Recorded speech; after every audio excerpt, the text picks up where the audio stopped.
নমস্কাৰ অসমবাসী ৰাইজ সকলোকে উৰুকা শুভেচ্ছা জনালো। এক নম্বৰটো খবৰ, অসমৰ গাঁৱে নগৰে চহৰে সকলো প্ৰান্ততে উৰুকা উখল মাখল পৰিৱেশ আৰু পিঠা বনোৱাত ব্যস্ত মহিলাসকল আৰু মাছ বজাৰত ভিৰ।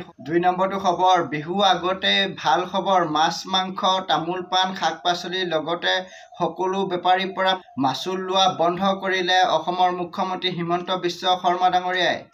৩ নম্বৰটো খবৰ, অসম আৰক্ষীৰ দৰমহা পইচাৰে পেট নভৰে নেকি?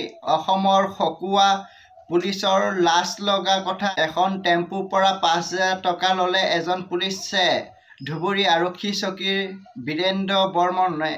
৪ নম্বৰটো খবৰ, মুখ্যমন্ত্ৰী ঘোষণা, হৈ যোৱা ADRE পৰীক্ষাৰ ৰিজাল্ট ফেব্ৰুৱাৰী মাহত দিব আৰু নতুনকৈ ৪,৫০০ পদ ওলাইছে অসমত।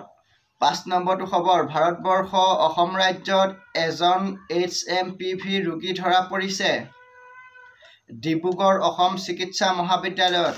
৬ নম্বৰটো খবৰ, মুখ্যমন্ত্ৰীয়ে ঘোষণা কৰিছে যে মেট্ৰিক পৰীক্ষাৰ পিছত আৰু বহাগ বিহুৰ পিছতহে অসমত পঞ্চায়ত নিৰ্বাচন অনুষ্ঠিত হ'ব।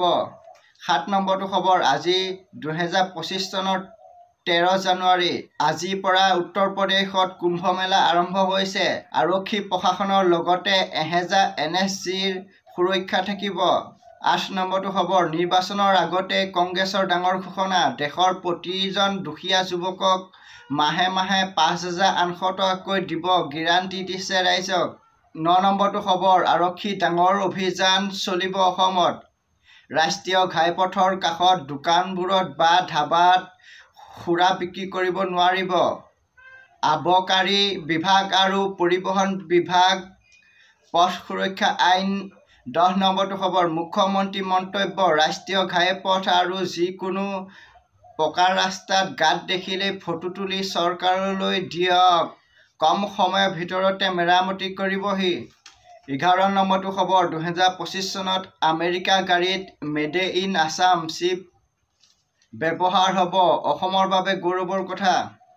১২ নম্বৰটো খবৰ, কাজিৰঙা বন বিভাগৰ নিষেধাজ্ঞা আৰু তাৰ পিছতো কাজিৰঙা ৰাইজে বিলত সমূহীয়া মাছ ধৰিবলৈ ওলাই আহিছে বা ধৰিছে।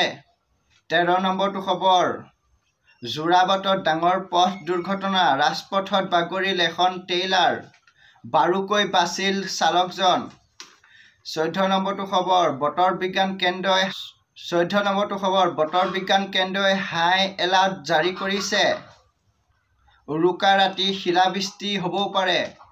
আৰু ইয়াতকৈ ভালকৈ বনাব চেষ্টা কৰিম। জয় আই অসম।